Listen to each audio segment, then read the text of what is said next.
ဒီကောင်မလေးကစစ်တပ်ထဲမှာကြီးပြင်းလာပြီးမွေးရပါခွန်အားအလွန်ကြီးမားသူလေးပ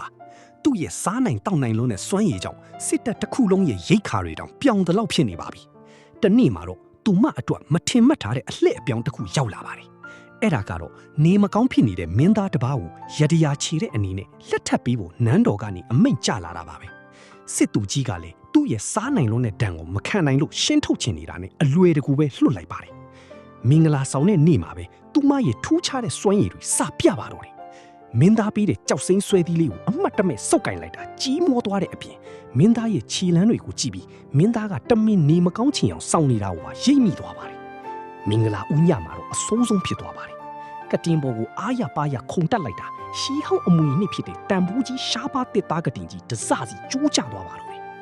ဒီကတင်ကြီးကငွေ3000တန်နေဆိုတာသိလိုက်ရတော့သူမခမရချက်တီးမွေးကြီးနေပါထသွားပါတယ်ရောစီယာပိတ်ဆက်မရှိတဲ့သူမကိုမင်းသားကအကြံတစ်ခုပေးပါတယ်အဲ့ဒါကတော့ရောချီအနေနဲ့နေ့တိုင်းသူနဲ့အတူထမင်းစားပေးရမယ်ဆိုတဲ့အချက်ပါပဲအစကတော့မင်းသားကသူမဘလောက်စားနိုင်မလဲဆိုတာကိုစမ်းသပ်ခြင်းရုံတတ်ပါဒါပေမဲ့မင်းသားမသိခဲ့တာကသူမဟာဘလောက်တောင်စားနိုင်လဲဆိုတာပါပဲနောင်နေ့ကစပြီးနန်းတော်မီးပိုးကြောင်တစ်ခုလုံးကမောက်ကမတွေဖြစ်ကုန်ပါတယ်မုတ်ပေါင်းများစွာကိုတထိုင်နဲ့စားပစ်လိုက်လို့စားဖို့မူးတွေလဲငိုယိုပြီးအလုတ်ထွက်စာတင်ရတဲ့အထိပါပဲ3ရက်လောက်ပဲရှိသေးတယ်နန်းတော်တစ်ခုလုံးရဲ့လစဉ်စားစရိတ်ကငွေ9000ကျော်တောင်စံချိန်တင်သွားပါတယ်နန်းတော်တွေကလူတွေအကုန်လုံးစားရည်စိမ်ဟင်းသီးဟင်းရွက်တွေပဲစားနေရပြီးအိမ်ဆောင်ခွေးလေးတောင်ပိန်ချုံးသွားတဲ့အထိပါပဲဒီအခြေအနေကိုဖြေရှင်းဖို့စည်ရင်းကိုင်အဖိုးကြီးကအမတ်ကြီးစီမှာငွေသွားချီးမလားလို့မေးတဲ့အခါအကင်းပါတဲ့မင်းသားကငွေသွားချီးမှာမဟုတ်ပဲမိန်းမဖြစ်သူကိုပါခေါ်ပြီးအမတ်ကြီးအိမ်မှာအလကားထမင်းသွားစားကြမယ်ဆိုပြီးခတ်တီတီနဲ့အမိန့်ပေးလိုက်ပါတော့တယ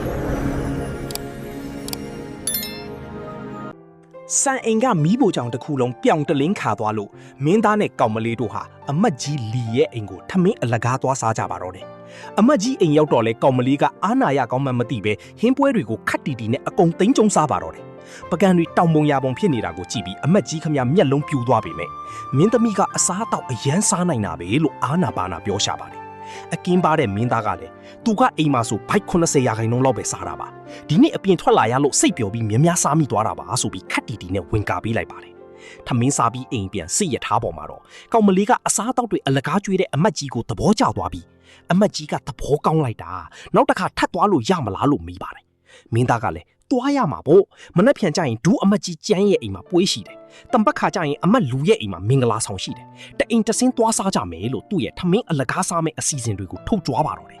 ပြီးတော့ကောင်မလေးကိုငါကနေမကောင်းတဲ့သူဆိုတော့မင်းကအားရှိအောင်အများကြီးစားထားမှငါ့ကိုကာကွယ်ပေးနိုင်မှာပေါ့လို့လည်းပြောလိုက်ပါတယ်ဒါပေမဲ့အဲ့ဒီညမှာကောင်မလေးကဘိုက်ပြန်စားလာလို့မီးပိုချောင်ထဲမှာသူဝတ်ထားတဲ့ကြက်ကင်ကိုတွားရှာပါတယ်အဲ့ဒီအချိန်မှာမင်းသားရောက်လာပြီးကြက်ကင်ကိုပေးလိုက်ပါတယ်ကောင်မလေးကကြက်ကင်ကိုစားနေရင်းနဲ့မင်းသားကဘာလို့နေမကောင်းဟန်ဆောင်နေတာလဲလို့ရုတ်တရက်မေးလိုက်ပါတယ်ယောဂတဲ့တယောက်ရဲ့ရင်အုပ်ကြွက်သားတွေကဒီလောက်မတောင့်တင်းနိုင်တယ်လို့လမ်းလျှောက်တာလဲတွက်လက်နေလို့သူမကရိပ်မိသွားတာပါ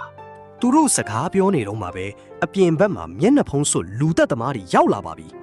နေမကောင်းဟန်ဆောင်နေတဲ့မင်းသားဒီနေ့တော့မင်းတေရမယ်နေ့ပဲဆိုပြီးဝင်လာကြတာပါအဲ့ဒီအချိန်မှာကောင်မလေးကသူ့ရဲ့ထမင်းရှင်မင်းသားကိုကာကွယ်ဖို့အတွက်ငါကသူ့ရဲ့တတ်တော်ဆောင်ပဲဆိုပြီးမီးပိုကြောင်တုံးဓားမာကြီးတစ်လက်ကိုကင်ကအပြင်ထွက်လာပါတော့တယ်လူသက်သမားတွေနဲ့ခြားကြတဲ့အခါကောင်မလေးရဲ့မွေးရပါခွန်အားတွေကြောင့်လူသက်သမားတွေအကုန်လုံးအလဲလဲအကွဲကွဲဖြစ်ကုန်ပါတယ်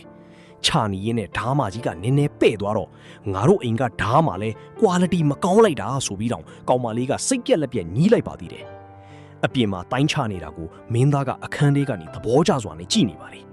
အဲ့ဒီအချိန်မှာလူသက်သမားတယောက်ကအခန်းထဲကိုခိုးဝင်လာပြီးမဲ့ကောင်မလေးကချက်ချင်းရောက်လာပြီးနရံကိုဖောက်ထွက်သွားတဲ့အထိပိတ်ကန်ကအလွယ်တကူပဲရှင်းထုတ်ပစ်လိုက်ပါတယ်အဲ့ဒီနောက်ကောင်မလေးကမင်းသားရဲ့ရင်ဘတ်ကိုအတင်းဆွဲဟပြီးတိုင်းပညာရှင်ဟုတ်မဟုတ်တေချာစစ်ဆေးပါတော့တယ်မင်းသားကလည်းလွန်ခဲ့တဲ့3နှစ်ကအစိတ်ခတ်ခံရပြီးကလေးကရန်သူတွေအထူးသဖြင့်အင်ရှိမင်းသားရဲ့မျက်စိတောက်ထောက်ကြည့်တာကိုရှောင်ဖို့အခုလိုနေမကောင်းဟန်ဆောင်နေရတာဖြစ်ကြောင်းဝန်ခံလိုက်ပါတယ်ညလေးကမှသူတို့နှစ်ယောက်ဟောပေါ်အတူတူစားဖျေးသီးစားရင်းနဲ့မင်းသားကအပီးယူတစ်ခုလုပ်ပါတယ်အဲ့ဒါကတော့ကောင်မလေးကိုဇနီးအဖြစ်တရားဝင်တင်မြှောက်ထားတာကရတရာချီဖို့တတ်မဟုတ်ဖေတကယ်တော့သူ့ကိုကာကွယ်ပေးနိုင်မဲ့တတ်တော်ဆောင်တယောက်လိုချင်လို့ဆိုတာပါပဲမနေ့ဖြန်ကစားပြီးမင်းငါ့ကိုအနီးကပ်ကာကွယ်ပေးရမယ်အတူတူစားမယ်အတူတူအိပ်မယ် အချိန်ပြီးအတူတူနေမယ်ဆိုပြီးကောင်မလေးကိုသူ့ရဲ့ကိုရန်တော်အဖြစ်တရားဝင်ခန့်အပ်လိုက်ပါတော့တယ်